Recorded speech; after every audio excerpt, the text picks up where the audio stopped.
Irmãos, vamos orar agradecendo a Deus.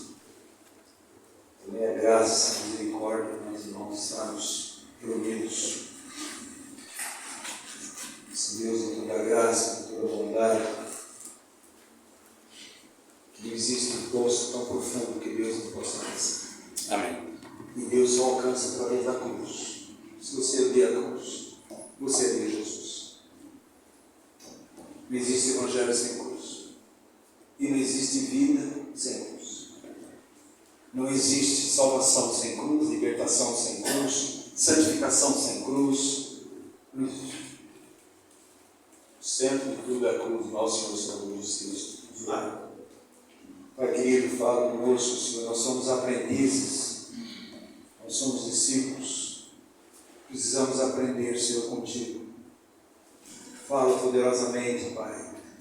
Só o Senhor pode fechar os nossos corações. Amém. Abrir nossos ouvidos, pingar o colírio santo do Teu Espírito em nossos olhos, que possamos ver a grandiosidade do amor de Cristo, da bondade de Cristo, da santidade de Cristo e do caráter de Cristo.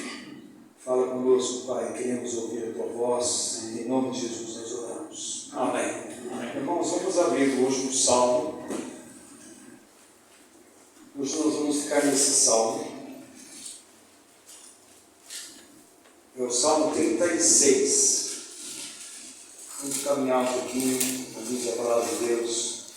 Salmo 36. Nós vamos ler do versículo 1 até o 11, mas nós vamos fixar nossa caminhada aqui no versículo 7 até o 9. Nós vamos ler esse salmo.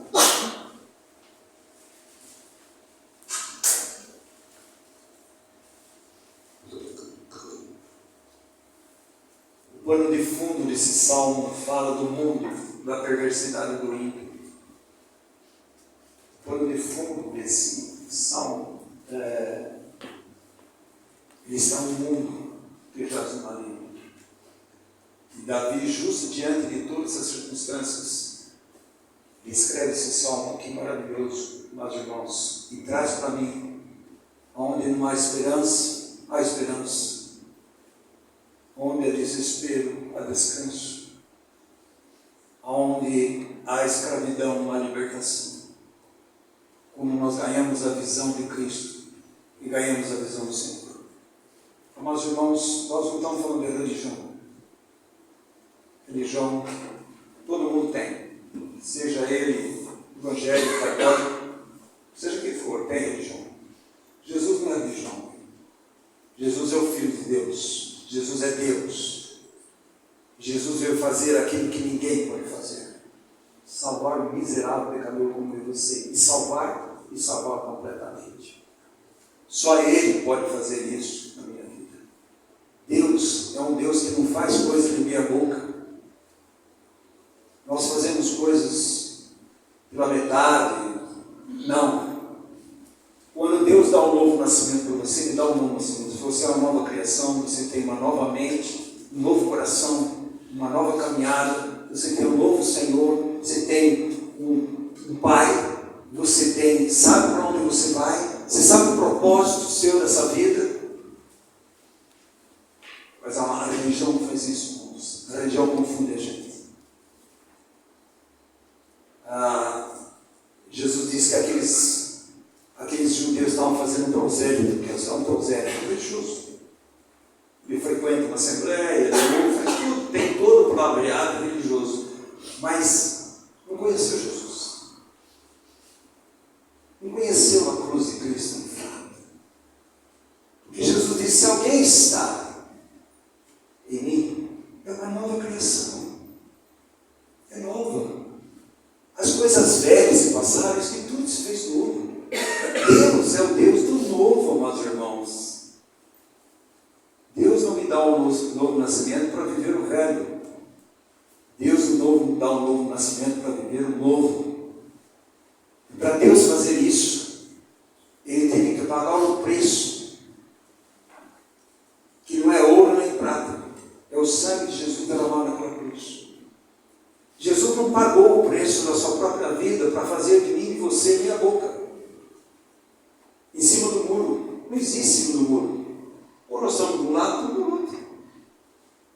Mas Deus é tão bondoso, tão gracioso para comigo e você. Mas, irmãos, a porta está aberta. Mas um dia ela vai fechar. Não haverá tempo mais. Mas por enquanto está aberta, escancarada. Por isso que a cruz fala poderosamente na minha vida e deve fazer na sua. A cruz é um imã universal. Ele diz: quando eu for levantado, atrairei todos a mim mesmo. Atrair para quê? Para você ser um religioso?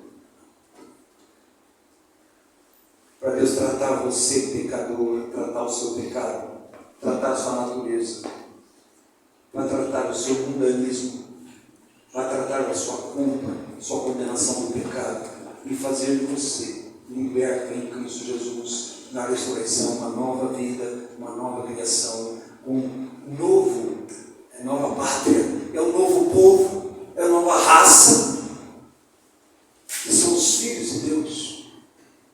É diante, amados irmãos, olhando, Davi olhando essas circunstâncias toda aqui, é desse jeito que ele enxerga e vê. Ele diz assim: há no coração do ímpio a voz de transgressão. Por que o ímpio vive no pecado? Ele ama o pecado, adora o pecado e vive na prática do pecado. Por quê? Porque a Bíblia diz que aquele que vive na prática do pecado continuamente, persistentemente e não se arrepende, não volta, a Bíblia diz que ele é filho do diabo. Eu agradeço a Deus pela palavra de Deus, porque ela nunca me enganou. O que engana você é seu coração. A palavra de Deus nunca me engana. Ele diz isso assim, isso daqui assim, é assim, assim. Não tem meio termo, os ovos. Você quer fazer meia sola, não existe meia sola. Deus faz nova todas as coisas. Quando Deus diz haja luz, houve luz, amados irmãos, ou começou a haver separação. Graças a Deus. Quando Jesus bradou naquela cruz, tudo está consumado, amados irmãos. É a vitória de Cristo triunfante. É a minha e sua vitória. Sem o triunfo de Cristo, eu e você estaríamos condenados ainda. E ele diz assim: não há temor de Deus diante dos seus olhos. Não há temor a Deus. O que é temor a Deus, amados irmãos? Se tem medo de Deus? Não. Não. O amor lança fora o medo, diz a palavra de Deus.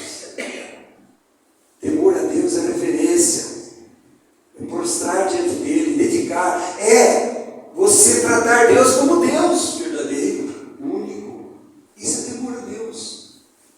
Mas o mundo não tem temor a Deus. Não tem temor a Deus. Aí ele diz assim: não há temor de Deus diante dos seus olhos. Isso quer dizer que eles estão olhando para onde? Eles estão olhando para Cristo? Se você olha para Cristo, tem temor a Deus. Mas você não está olhando para Cristo, você está olhando para o mundo. O mundo. E já não ali. E ele diz assim: porque a transgressão o lisonjeia a seus olhos. Ele diz que a sua iniquidade não há de ser descoberta, nem detestada. Olhando no pecado, não vai ser descoberto. O mundo é assim. Você faz todas as CPIs do mundo, você vai descobrir nada. Tu não cobre um, cobre outro, cobre um, cobre outro. Porque isso é o ímpio, é o pecado, meus irmãos. Não espera outra coisa. E sem Cristo também. Números diz assim: você pode pecar, mas o pecado te alcançará. Jesus veio morrer naquela cruz por causa do pecado, irmãos. Por causa do pecado. Ele veio me libertar do domínio e do poder do pecado. Então, se nós dissemos que, como cremos em Cristo Jesus, nascemos de novo, não dá para viver na prática quanto mais amando o pecado, alisando o pecado, dizendo: é um pecadinho, isso aqui não causa nada. Amados irmãos, é como se você pegasse um câncer invasivo, pegasse, por exemplo, um câncer de pâncreas, que é extremamente invasivo, e você fala assim: não, é um câncer de pâncreas, não, isso não é nada, tem só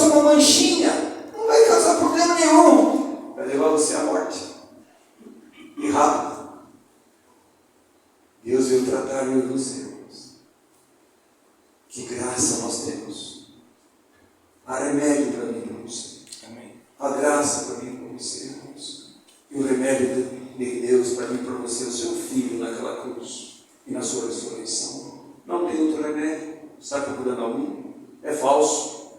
É do Paraguai. Está entendendo?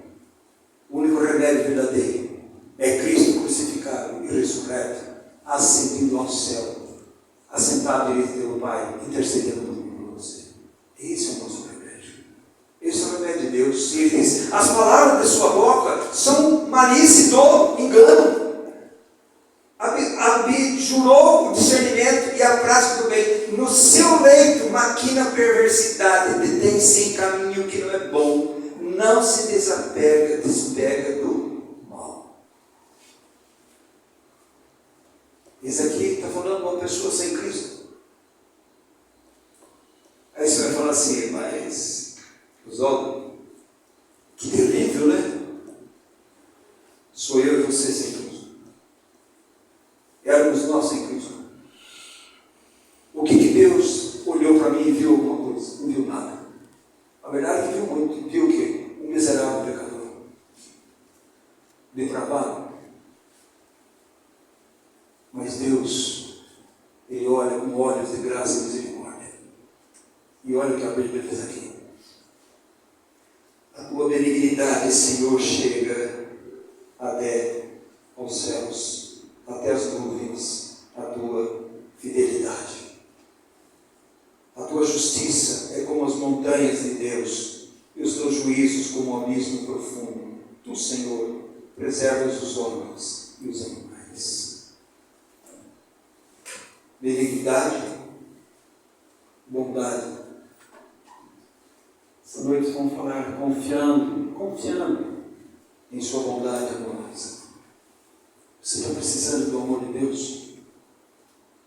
Está estendido para você. Você está precisando da graça de Deus? Está estendido para você e para mim. A Bíblia diz: aonde abundou o pecado? Abundou o pecado. Até onde é isso, Oswaldo? Não sei. Mas pode ser no mais depravado vil pecado. Superabundou a graça de Deus. Deus tem poder para libertar o miserável pecador como eu e você, da miséria, da condenação, da escravidão do pecado, e fazer eu e você livres, porque se o Filho vos libertar, verdadeiramente sereis livres. Aleluia, glória a Deus. Amados irmãos, nós temos um Deus poderoso. Nós temos um Senhor poderoso. Nós temos um Deus que busca o pecador. O pecador foge. Quantos anos fugiu de Cristo? Mas a graça de Deus corre muito mais. E Ele alcança o miserável pecador. E Deus abraça o pecador com o abraço da cruz. E esse pecador morre naquela cruz. Mas no terceiro dia ressuscita juntamente com Cristo para uma nova vida. Nunca mais vai ser a mesma pessoa. Nunca mais. Olhando aqui, amados irmãos, esse salmo apresenta adequado estado e a condição do tempo e a maldade que nós vivemos. Olha o tempo que nós vivemos, irmãos, e a maldade que nós vivemos. Deus revela a maldade do ímpio no versículo 1 até o 4. E você vê aqui, meus irmãos, ele transgride, não tem temor a Deus, seus olhos estão longe de Deus, a transgressão dele até se lisonjeia. Está vendo? Olha, eu fiz isso. Está vendo? Olha, eu estou pecando aqui. Olha, eu estou roubando ali. Eu estou fazendo aqui. Está vendo? Olha, eu sou bem sucedido. Esse é o ímpio. E Deus diz que a sua iniquidade não há de ser descoberta nem detestada. Ele não detesta o mal. Ele ama o mal. Ele ama o pecado. Porque ele é escravo do pecado. Ele não é filho de Deus. É filho do diabo. Se o mundo evangélico não quer ouvir hoje isso. O mundo evangélico quer ouvir prosperidade. Vai dar tudo certo. Fique tranquilo. Não, irmãos. Viver nesse mundo não é para você ficar tranquilo. Viver nesse mundo você tem que definir. Ou amamos a Jesus Cristo, ou odiamos Ele. Ou somos salvos pela graça de Deus eternamente. Ou, amados irmãos, estamos confiando na nossa religião. Jesus veio salvar e salvar você completamente. É a salvação plena. Por isso que Hebreus 2 vai dizer: como é que eu posso negligenciar essa tão grande salvação? Salvou o meu espírito, está salvando a minha alma, vai salvar o meu corpo, mas tudo isso já está no plano de Deus. Sabemos para onde vamos, sabemos quem somos. Irmãos, em Deus a misericórdia, a verdade e fidelidade nas suas nuvens. Quem veio do céu, irmãos?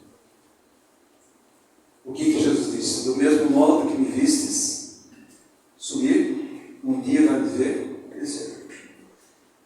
Esse Deus maravilhoso, Ele veio do céu.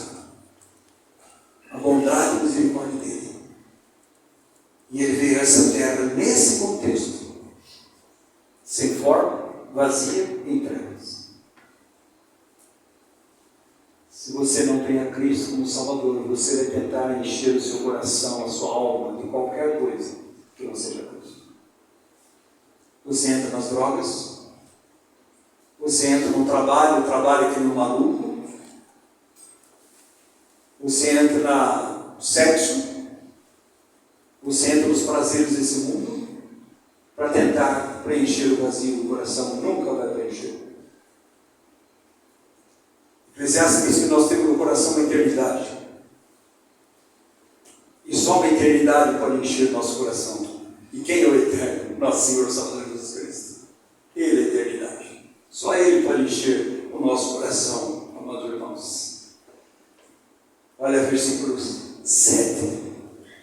Diante de tudo isso, Deus começa a falar tremenda palavra para mim e para você, de conforto, encorajamento. Ele diz assim: quão preciosa, ó Deus, é a tua benignidade. Poderíamos dizer a tua graça. Quão preciosa, Senhor. Quão preciosa, ó Deus, a tua benignidade. Quem pode dizer isso? Aquele que sabe que está no pecado e que precisa da graça de Deus. E não tem outro caminho. Deus só tem um caminho para o pecador.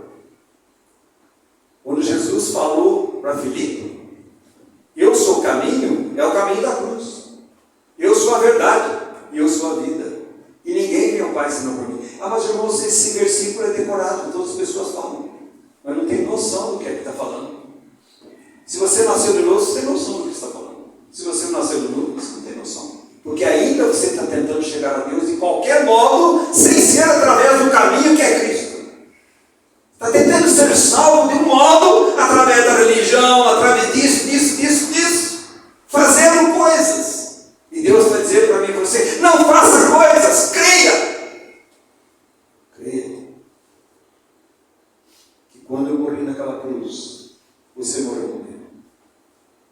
Mas quando eu ressuscitei, você ressuscitou comigo para uma novidade de vida. Nunca mais você vai ser aquela pessoa. Você está entendendo? Nosso Deus é perfeito. Só Ele pode fazer uma salvação perfeita. Não tem retoque. Eles falam: Oswaldo, eu fui salvo, aí eu tenho problemas, aí eu tenho isso sim, eu sou só alma doente que Deus vai tratar. Mas o seu espírito perfeitamente está salvo pela graça de Deus, eternamente. Deus salva e salva eternamente. Que preciosa, ó Deus, a tua benignidade, a excelência do amor de Deus, denota a abundância da bênção de Deus. Amados irmãos, na quinta nós ouvimos sobre o Mefibosete. O Luiz trouxe a palavra na casa da nossa irmã Maria. Quem era o Mefibosete? Filho de Jonatas. Quem é esse cara?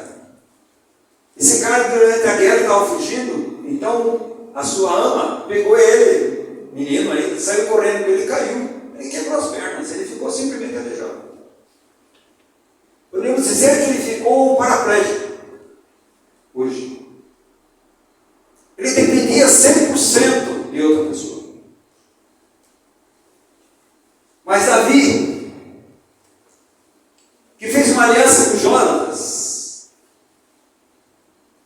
palavra do nosso Senhor Jesus Cristo, que fez uma aliança conosco no seu sangue precioso, manda chamar ele.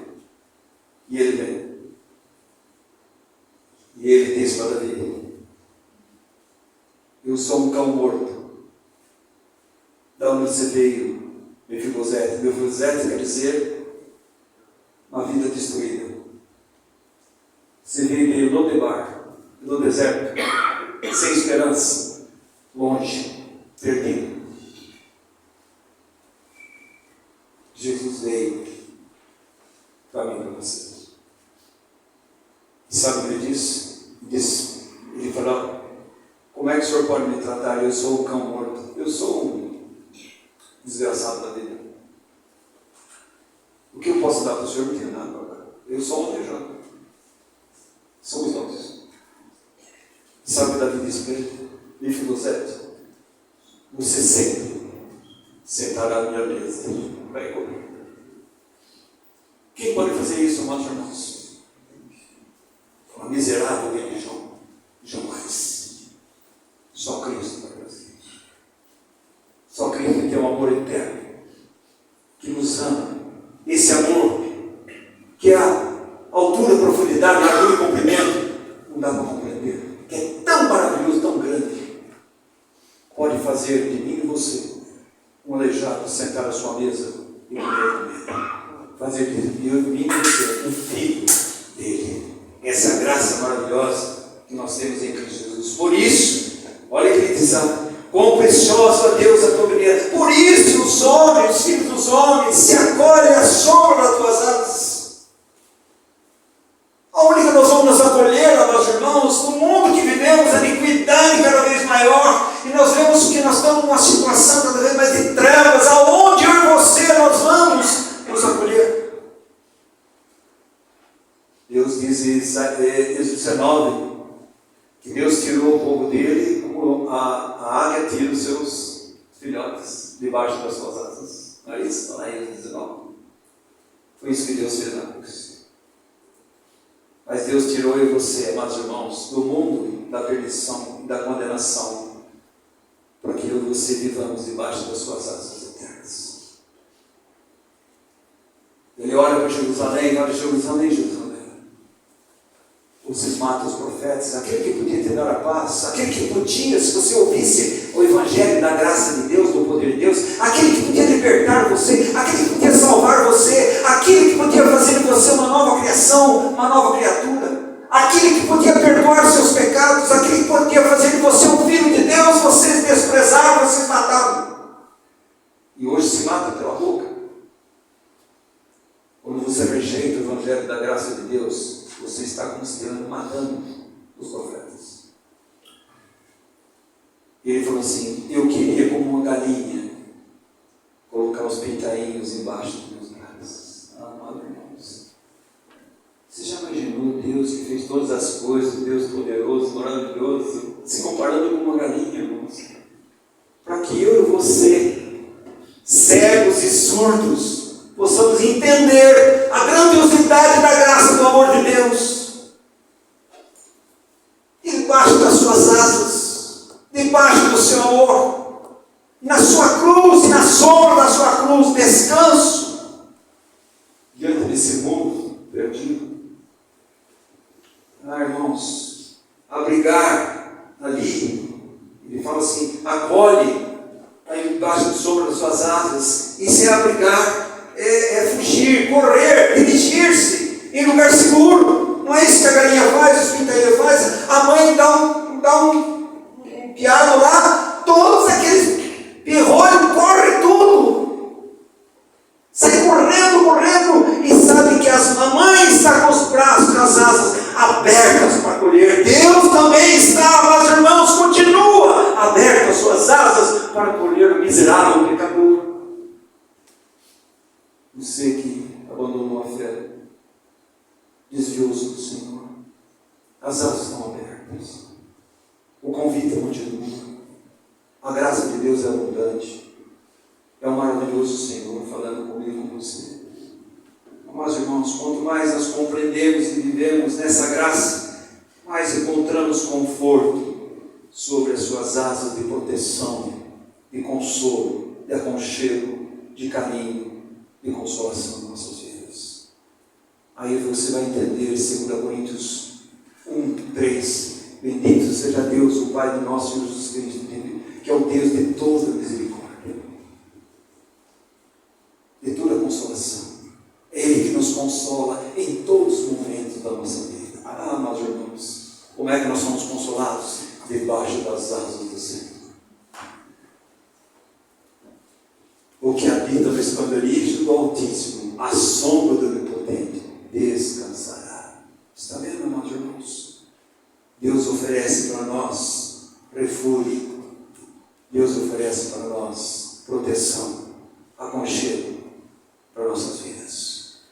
O nosso coração rebelado contra Deus, nós fugimos de Deus. E não tem como você fugir de Deus. Se eu subo ao céu, Ele está. Se eu vou lá na região dos mortos, Ele também está. Como me ausentarei da presença de Deus? Impossível. Impossível. Deus está em todos os lugares. Amados irmãos, o Salmo 57, versículo 1, ele fala assim: tem misericórdia de mim, ó Deus, tem misericórdia, pois em Ti a minha alma se refugia à sombra das Tuas asas, até que passe as calamidades. Olha só, tem misericórdia de mim, Deus, tem misericórdia de mim.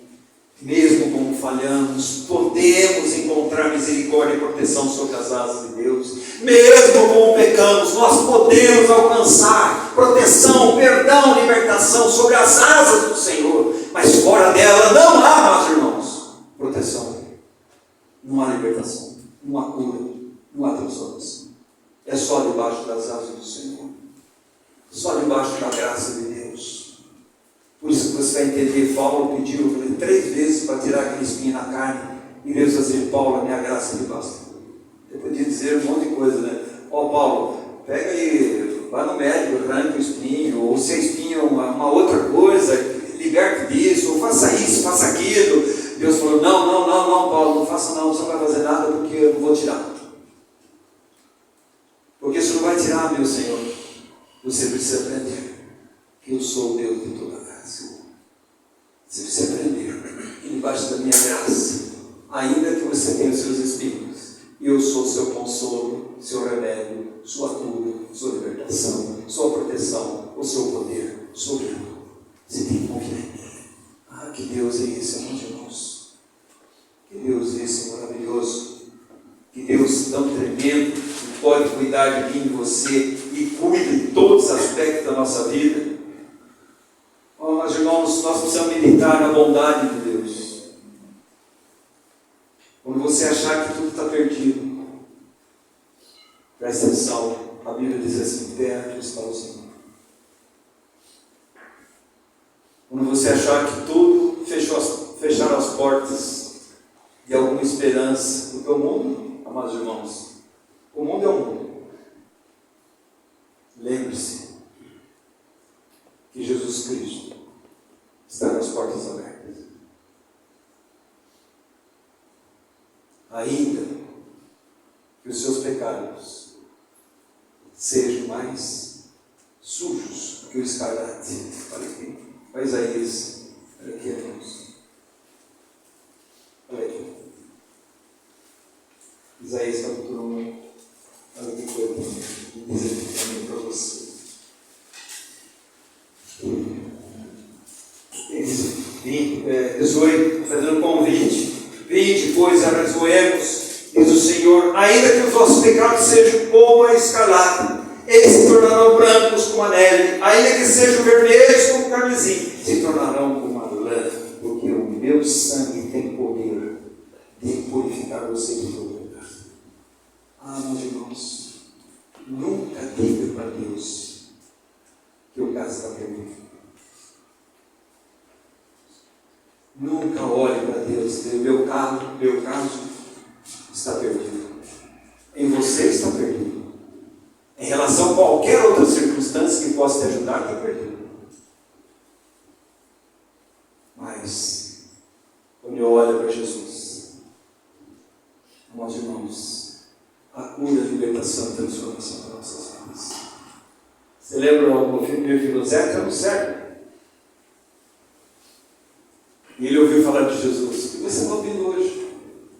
quantas vezes. Ele grita, Jesus, filho de Davi. Ele vai dizer que é Jesus, filho de Davi. Isso está em Mateus capítulo 1. Bartimeu, desculpa. Desculpa. Já falamos sobre o filho. É Bartimeu. Davi, Jesus, filho de Davi, tem compaixão de mim. Aí os discípulos diziam assim, que isso, não importuna o mestre. Meu irmão, tem vezes que Deus acho que olha para mim e fala assim, meu filho, não me atrapalhe, você está me atrapalhando. Eu estou querendo salvar, você está me atrapalhando. E aquele homem continuava gritando, Jesus, filho de Davi, tem compaixão de mim. Irmãos, a graça estava presente, a libertação estava presente, o perdão dos pecados estava presente, a libertação, os olhos abertos estava presente, aquele que veio abrir os nossos olhos aos cegos estava presente. Ele gritava, e de repente Jesus dizia assim, vem! E ele continua dizendo para mim, você, vem! Mas Senhor, eu estou cego, eu não enxergo. Eu sou um farol humano, eu vivo aqui de esmola. Você vive de esmola do mundo. Você pode ter certeza. Vive de esmola do mundo. É pobre. Sabe o que ele fez? Ele deu um salto. Quando Jesus diz, vem, dê um salto. Saia de onde você está. Do pecado que você está, da vida que você está levando fora longe de Jesus, e dê um salto e vá a Cristo, porque as suas asas estão abertas para libertar e perdoar os nossos pecados. Meus irmãos, não fica ouvindo as pessoas. As pessoas sempre vão dizer, não oportuno mestre, para que você está fazendo isso? Pare de gritar. Vai reclamar. Não. Ele sabia, meus irmãos, que a única esperança estava ali. Que a água da vida estava ali. Que o pão da vida estava ali. Que o bom pastor estava ali. Que a porta estava ali. Ele sabia que o caminho, a verdade e a vida estava ali. Ele sabia que a ressurreição e a vida estava ali. Meus irmãos, ele não podia deixar para lutar. Ele deu um salto e foi até Jesus. Jesus perguntou, o que quer que te faça? Eu quero ver o Senhor. Você acha que isso aí, ele está falando ver visão para ver alguma outra coisa? Absolutamente. Ele já sabia quem era Jesus. Era o filho de Davi. É como se dissesse, Senhor, eu quero ver o Senhor. E imediatamente ele ficou curado. Irmãos, quem pode fazer isso? Só Jesus Cristo. Fora dele, não há esperança para mim e para você. Eu quero fazer descansar nas suas asas também. Se torna um lugar onde experimentamos completa satisfação. Olha o texto, meus irmãos. Ele diz assim, quão preciosa, Deus, é a tua boa graça. Por isso, por causa da sua graça, porque se vai a Jesus. Por causa da sua graça, porque se vai a Jesus, porque Jesus pode me curar, porque Jesus pode fazer isso, não, por causa da sua graça, libertadora, transformadora. É por causa da sua graça que os homens vão a Jesus.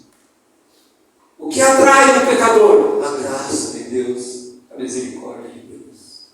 Por isso, volto a dizer, quando eu for levantado a terra, atrairei todos a mim mesmo. Essa é a cura de Deus para a minha vida. Deus não tem luta. O levantar de Jesus, levantar para Ele mesmo, atrair a sua graça, a sua misericórdia e o seu amor naquela cruz. Maldita, porque maldito era eu e você. Pecado, porque Deus não fez pecado por mim e você. Mas o meu pecado Ele levou, e a minha maldição Ele levou. E agora sou livre pela graça de Deus. Meus irmãos, que coisa maravilhosa. Somos tão necessitados e Deus tem tanto para dar-nos. Se você ler João de 1 a 17, você vai ver 4 vezes, cheio de graça, plenitude de graça, graça sobre graça. O que é graça, afinal de contas? Deus dando e fazendo tudo a quem não merece? Você não merece, nenhum. Mas Deus dá de graça. Pela sua bondade e misericórdia, Ele dá de graça. A necessidade do homem dificilmente poderia ser superestimada. Não poderia, irmão. Os recursos de Deus só poderiam ser subestimados se eu e você não conhecemos o Cristo. Os recursos de Cristo são super. Os recursos de Cristo é tudo. Não tem absolutamente mais nada que possa acrescentar ou tirar. Nós é o vazio de eficiência, fala do homem, mas de Deus fala de plenitude, cheio, abundância. Descreve o nosso Deus. Olhe para a cruz, olhe para o grande sumo sacerdote, e você vai ver os braços abertos. Os braços abertos. Para quem? Para um religioso convicto que acha que a religião salva?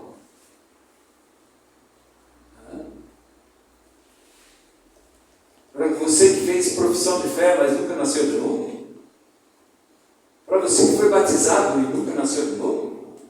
Ah, meus irmãos, não. Jesus salva e salva completamente e eternamente, e faz de nós seus filhos, e somos filhos amados de Deus. Amém. Ele nos amou, Ele nos chamou, Ele nos amou e Ele nos guarda debaixo das suas asas. Mas você tem entrado debaixo das asas dele?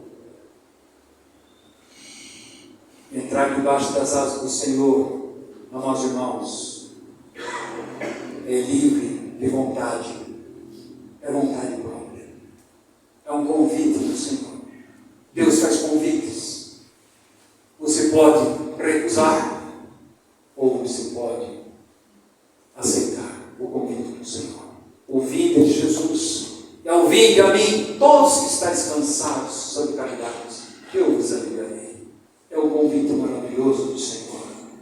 Irmãos, nossa confiança cresce quando nos lembramos de que Ele está à direita de Deus. Ele está à direita do Pai, intercedendo por mim e por você. Nunca Deus abandonou seus filhos. Nunca. E olha que diz assim: fartam-se da abundância da tua casa, e na torrente das tuas delícias lhes dás de beber. Olha, meus irmãos, aqui fala dessa abundância da tua casa, fala da gordura, que era a parte mais preciosa do sacrifício. Deus dá para nós a coisa mais preciosa de Jesus. E a abundância, meus irmãos, torrente, delícias, que fala, dá de beber, porque Jesus é a água viva. Ele é o manancial de água vivas. Nós podemos nos alimentar, nós podemos saciar nossa sede diante da grandiosidade de nosso Senhor Salvador Jesus Cristo. Mas o que nós fazemos muitas vezes? Nós cavamos cisternas rotas que não retêm água e deixamos um manancial de água viva. Ah, meus irmãos, isso é triste, mas tem volta, tem solução. Jesus convida, Jesus está com as portas abertas para mim e para você. Isso para mim é maravilhoso. São as excelências da provisão, abundância, preciosidade da provisão em Jesus. E agora ele termina aqui dizendo assim: pois em ti está o manancial da vida. Está vendo, irmãos? Quantos mananciais tem? Falsos. Você sabe o que é? É uma água que sai de um local sujo, podre, contaminado, e depois é tratado pelos homens e você bebe, como se fosse do manancial. E não é do manancial. Não é água pura. A água pura não sai do poço de Jacó. A água pura sai daquele que estava ao lado do poço, que é Jesus Cristo. Ele é o manancial da vida. Esse é o manancial que descedenta a nossa sede. Esse é o manancial amados irmãos, que tira a nossa fome. Esse é o manancial que enche os nossos corações do gozo e alegria do Senhor. É Ele, não tem mais ninguém. Porque em Ti está o manancial da vida. Deus será tudo e estará em tudo para nós. Eu tenho um problema pessoal. Jesus é o manancial. Eu estou com um problema familiar. Jesus é o manancial. Eu estou com um problema aí. Jesus é o manancial. Só Ele, amados irmãos, pode dirigir as nossas vidas de um modo que glorifique o nome dEle, e eu e você estejamos plenamente satisfeitos. A satisfação está numa pessoa. A satisfação está em crer, obedecer e seguir a Jesus Cristo. Aí está a satisfação. Fora disso, amados irmãos, é totalmente insatisfação, sem esperança nesse mundo. Essa água pode alimentar minha vida natural, mental, espiritual, sustentada. Essa água sustenta, ela pode restaurar, purificar, aperfeiçoar, vivificar, frutificar. Porque é o próprio Jesus Cristo. E Ele diz assim: na tua luz, Deus é luz. Você está procurando a luz nas trevas? Está procurando luz no mundo? Está procurando luz no caminho do mundo? Está procurando luz como o mundo age, comporta, vive? Como o mundo compra, vende, trabalha, casa, cria filhos? Aí está querendo achar luz? Só tem trevas. Só tem trevas. Mas na casa daquele que ama o Senhor, há luz. Oswaldo, mas tem problema? Claro que tem. Jesus não veio resolver meus problemas. Jesus veio resolver eu. O maior problema meu sou eu. Não são as pessoas. Sou eu. Por isso, para seguir a Jesus, Jesus disse: se alguém quiser vir após mim, esse entra a sua vontade. Negue-se a si mesmo. Tome a sua cruz dia a dia e me siga.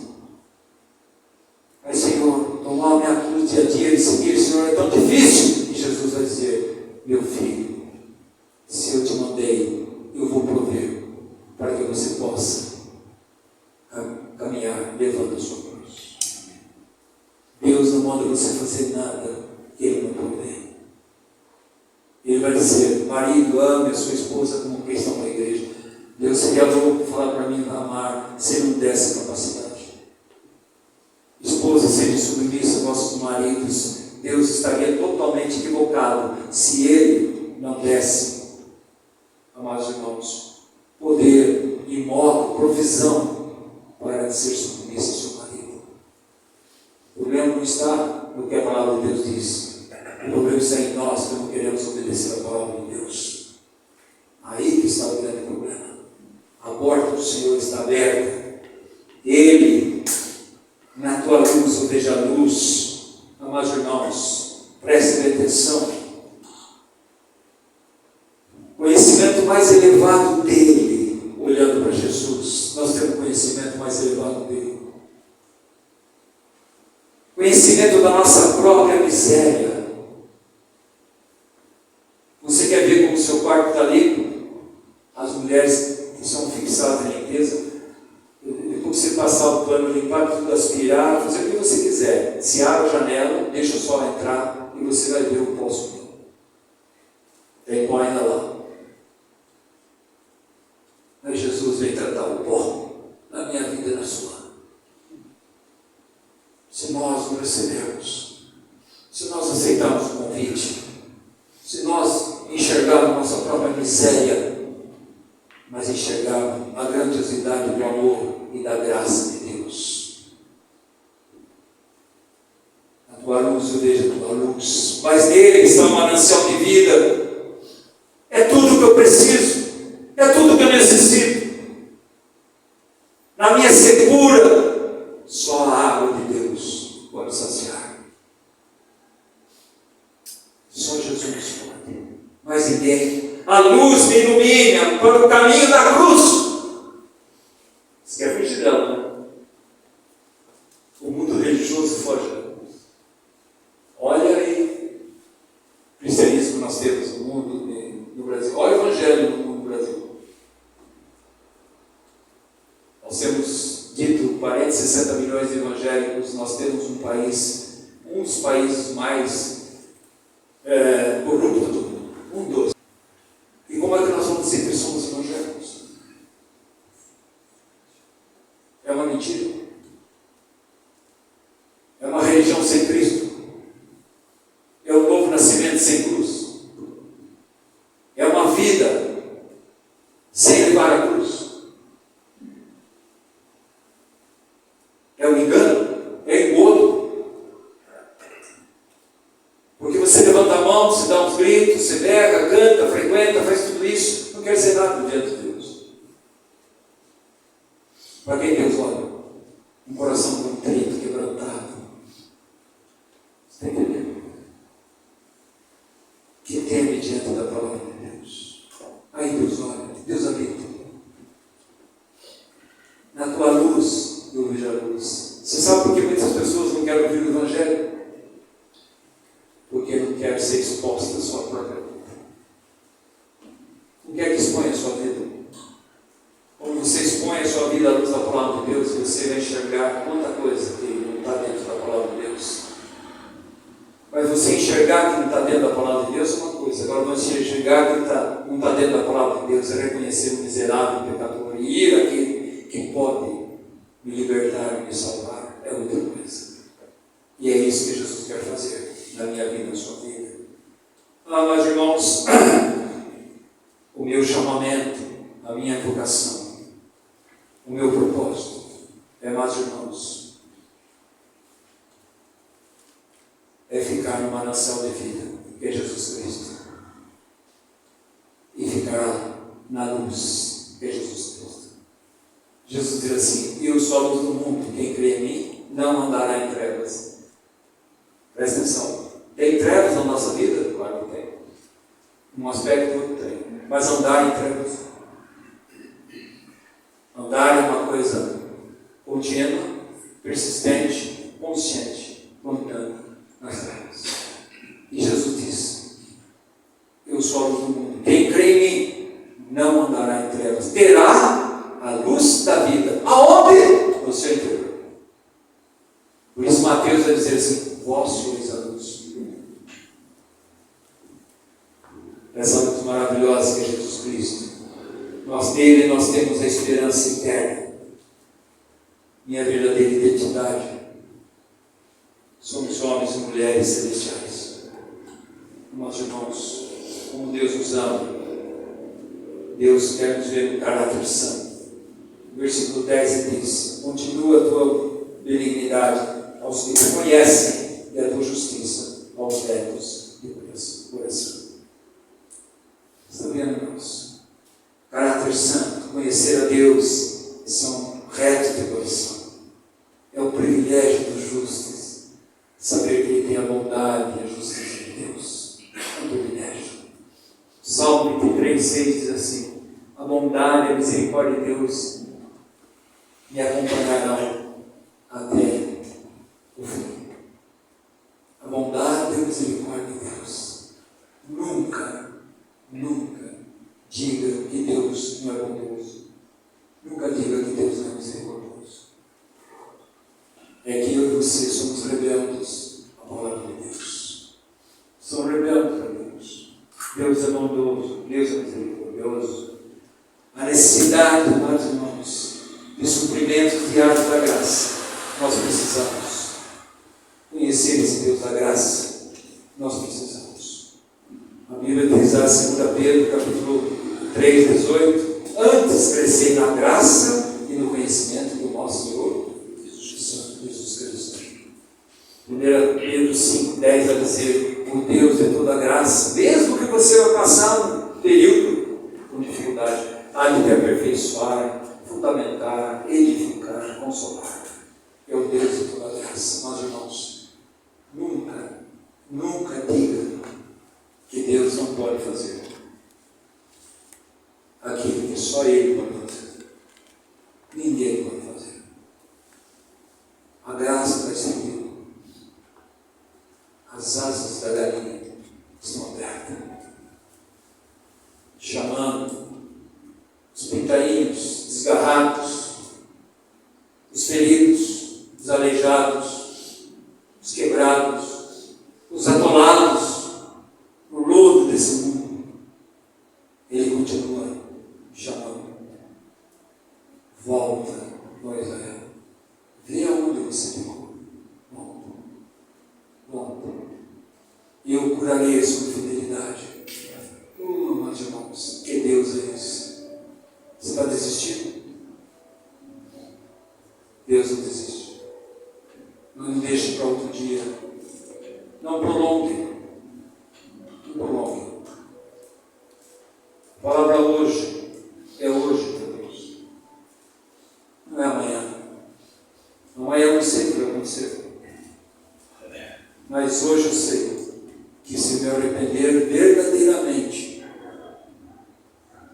e voltar para o Senhor, Ele me perdoará e Ele me receberá pela sua graça e sua misericórdia. Que Deus seja louvado e agradecido, meu irmão. Vamos ficar em pé, vamos orar em Jesus.